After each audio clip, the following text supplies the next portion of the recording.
하이스톰입니다. 항저우 아시안게임 만원 관중이었던 운명의 남자 축구 한일전이 벌어진 동시간대 여자 배드민턴의 안세영 선수는 벽이 무엇인지를 보여주는 부상 투혼으로 금메달, 여기에 대만을 이기고 금메달을 가져온 야구까지 기쁜 소식들이 연이어 날아들어왔습니다. 남자 축구 결승전에서 한국은 일본의 기습적 선제골에 잠시 흔들렸지만 한일전은 역전극이 제맛이라는 것을 또 한 번 느끼게 해준 저력을 선보여 무려 3대회 연속 금메달이라는 놀라운 성과를 일구어냈습니다.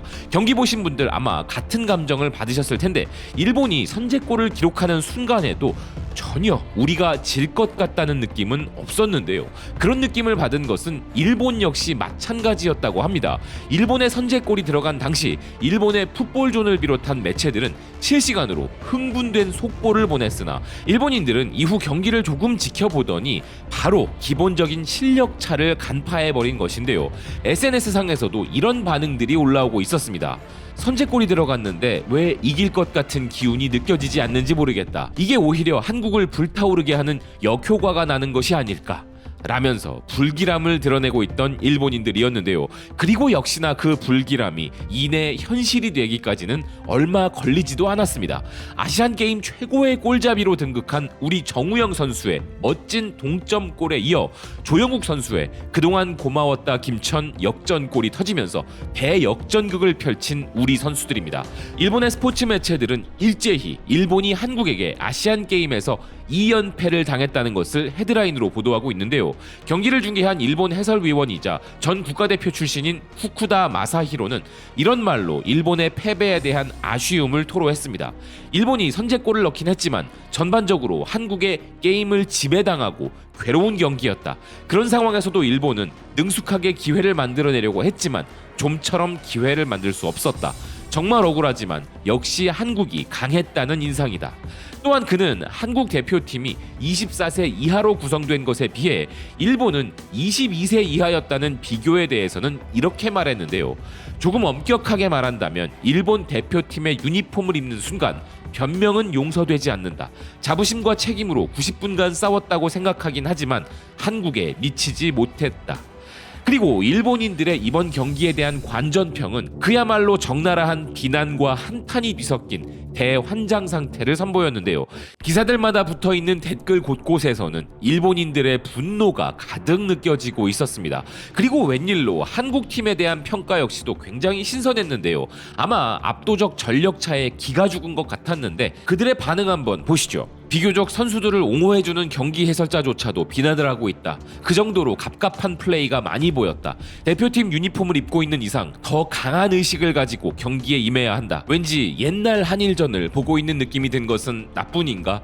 1점 넣고 나서 정말 한심했다. 밀리고 있는 것을 알면서 왜 용기를 가지고 라인을 올리지 못하는 것인가? 점수차로 보면 2대1 접전으로 보이지만 사실은 일방적인 경기였기 때문에 그냥 단순히 일본이 레벨이 낮았다. 애초에 이길 수 없는 경기였다. 한심하다. 24세 이하에 진심을 다하는 한국에 22세 일본 팀이 이길 수 있을 거라 생각했나? 이 멤버가 일본의 주력이라면 파리 올림픽 따위는 아마 보지도 않을 것 같다. 진 것도 진 것이지만 멘탈 면에서 방어하느라 급급한 모습을 보니 답답하다. 오늘 한국 대표팀은 일본의 수비수에게 쓰러져도 파울 어필을 하지도 않고 곧바로 일어나서 끝까지 플레이해 슛을 만들어냈다. 어쨌든 한국의 기백이 굉장하다. 심플하게 말하면 한국이 더 강하다는 인상이었다. 경기에 진 것보다 내용이 너무 나빠 할 말이 없다.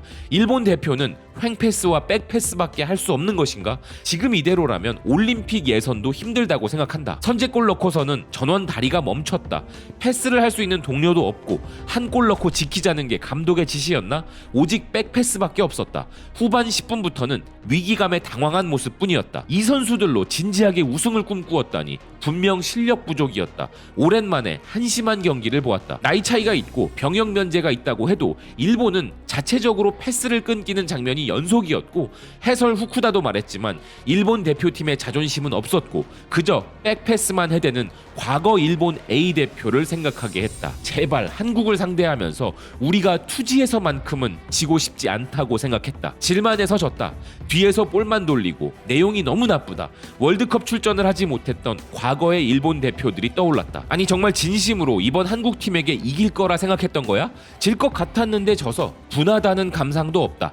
진심인 한국과 상대하기 위해서는 A 대표팀 정도 되지 않으면 안 된다. 억울하지만 실력의 차이였다. 한국은 아시아 대회에 대한 비중을 다른 나라와 전혀 다르게 가져간다. 정말 분한 것이 뭔지 아는가? 한국은 경기 끝나고 일본은 일본이었다라며 리스펙을 해주지도 않고 이겼다며 자랑만 하고 있다는 것이다. 기본적으로 피지컬에 압도적 차이가 있었다. 볼 경합, 스피드, 체격에서 아이와 어른의 경기 같은 느낌이었다.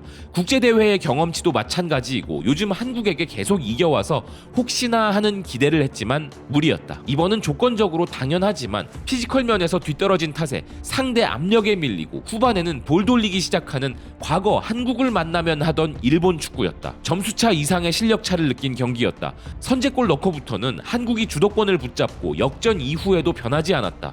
이 멤버 중에 파리를 갈 수 있는 선수는 한 줌밖에 안 될 것이다. 오랜만에 일본 특유의 끔찍한 패배였다. 완패다. 22세 선수, 대학생이라는 일본의 사정은 한국이라는 상대와는 관계없기 때문에 변명하는 것은 옳지 않다. 여기 뛴 선수들 중에는 다음 시즌에 J리그에 진출하는 선수들도 많다. 솔직히 한국이 좀 더 편하게 이길 것이라 생각했잖아. 같은 나이대의 한국 선수들하고 붙는다고 해도 이런 실력으로 이길 수 있었을까? 나이 핑계는 그만해. 이 결과는 어쩔 수 없어. 점수 차이는 크게 안 났지만 그건 한국이 역전한 이후에 무리하지 않는 노련미를 보였기 때문이다. 2점 정도는 더 득점할 실력이 있어 보였다. 테크닉도 피지컬도 달랐다. 30년 전의 한일전을 보고 있는 것 같았다. 딱 과거 일본 대표팀이 한국과 붙으면 이런 느낌이었지. 볼을 앞으로 가져가지도 못했다.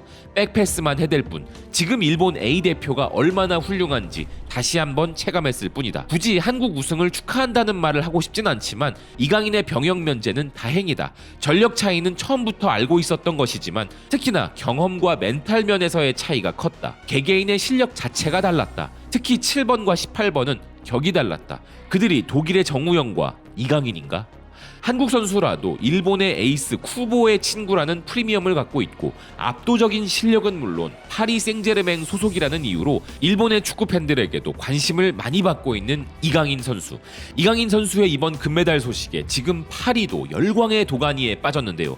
AFP 통신은 한국의 아시안게임 3연패 소식을 전하면서 이강인 선수를 헤드라인으로 걸었습니다. 한국은 아시안게임에서 3회 연속 금메달을 획득했고 이강인은 그로 인해 병역 면제를 받았습니다. 한국은 2대1로 승리하여 왕좌를 지켰다 전했는데요. 또한 조영욱의 결승골을 필두로 황재원의 크로스를 헤딩슛으로 연결해 동점골을 터뜨린 정우영을 소개하면서 한국은 추가골을 넣을 기회들도 여러 차례 있었지만 일본은 반대로 위협적인 플레이가 거의 없었다 평가했습니다. 정우영 소속팀인 슈투트가르트는 같은 시간 경기 중이었던 터라 큰 소식을 전하지 않았지만 홍현석 선수의 소속팀 벨기에 리그 KAA 헨트는 발빠르게 이를 공식 트윗으로 전달하면서 홍현석 선수의 금메달을 축하하기도 했는데요. 그 어느 곳보다 난리가 난 곳은 바로 파리였습니다. 파리 생제르맹은 이강인 선수의 금메달 포스터를 이미 준비해 두었던 것 마냥 빛의 속도로 게시물을 올렸습니다. 이 트윗과 페이스북 게시물에서 파리 팬들은 이런 반응을 보이고 있었는데요. 이강인이 드디어 자유의 몸이 되었다. 정말 축하해. 이제 끝났구나. 우린 지금 이강인이 너무 필요해. 좋은 소식이야. 이제 그가 파리로 돌아올 수 있게 되었어. 지금 우리 중원에 너의 마법이 필요해. 아니야. 그는 파리로 못 올 거야.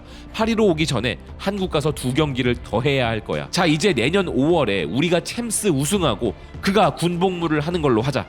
그런 다음엔 그가 진짜 남자가 되어 다른 사람이 되어 있을 거야. 이강인 축하해. 그럼 이강인은 3주간의 군복무를 언제 가는지 선택할 수 있는 거야? 수고했어. 빨리 돌아와. 우린 지금 네가 필요해. 이강인의 금메달은 군면제를 의미하며 이제 그가 더 성장할 수 있을 거야. 이강인 우승도 좋지만 지금 당장 네가 여기서 뛰는 것이 더 중요해. 우린 이강인이 당장 필요해.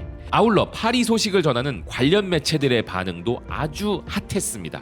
카날 서포터즈는 파리 생제르맹으로부터 아시안게임 출전 자격을 얻은 이강인은 이번 대회 내내 출전했고 우승을 차지하였으며 이번 일본과의 경기에서는 특히 자신이 가진 장점을 보여주었다 전했는데요. 이강인은 펀치감 있고 활기차며 팀 동료들에게 기회를 제공하는 매우 좋은 패스를 제공하였다면서 파리의 공격형 미드필더인 그는 튀니지와 베트남과 뛴 이후 파리로 복귀하게 된다 설명했습니다. 그런데 이강인 선수의 병역 문제보다 그들이 더 심각하게 이야기하는 것이 있었는데요. 아주 시급한 이유로 파리가 지금 당장 이강인이 절실히 필요하다는 기사가 있었습니다. 프렌치 풋볼 위클리는 이강인이 엔리케 감독의 스쿼드에서 귀중한 존재가 될 상황이라는 것인데요. 뛰어난 패스 능력을 갖추고 있고 기술적으로 편안하게 플레이하는 이강인은 복귀하면 비티냐와 중원에서 경쟁을 하거나 윙에서도 편안하게 뛸 수 있을 것인데 그의 기술과 패싱 능력은 중앙에서 더 유용할 것이라는 기사입니다. 엔리케 감독은 10번 롤의 이강인이 많은 솔루션을 제공한다는 것을 잘 알고 있기에 그가 이강인의 복귀를 간절히 기다리고 있다는 데에는 의심의 여지가 없다는 것인데요. 한편 오늘 경기 최고의 선수들은 동점골과 역전골을 기록한 정우영, 조영욱 선수이지만 우측 풀백을 담당하며 깜짝 놀랄 정도의 실력을 선보인 황재원 선수도 주목을 받았습니다. 오늘 우리 대표팀의 모든 골에 관여한 그는 엄청난 볼 운반 능력으로 시선을 사로잡았는데요. 특히나 우리 A 대표팀도 현재 풀백에 대한 고민이 끝나지 않던 차에 이런 보물의 발견은 얼마나 다행인지 모르겠습니다. 이번 아시안 게임에서 우리 대표팀을 우승시킨 황선홍 감독과 코칭 스텝 이하 모든 관계자들과 선수들에게 진심으로 축하를 전하고 싶고 우리 국민들에게 큰 기쁨을 주어 너무 고맙고 수고했다고 말씀드리고 싶은데요. 특히나 이번 우승이 대표팀 선수들의 날개가 되어 그들 모두가 더욱더 비상하는 계기가 되기를 진심으로 기원합니다. 시청해주셔서 고맙습니다. 또 뵙겠습니다.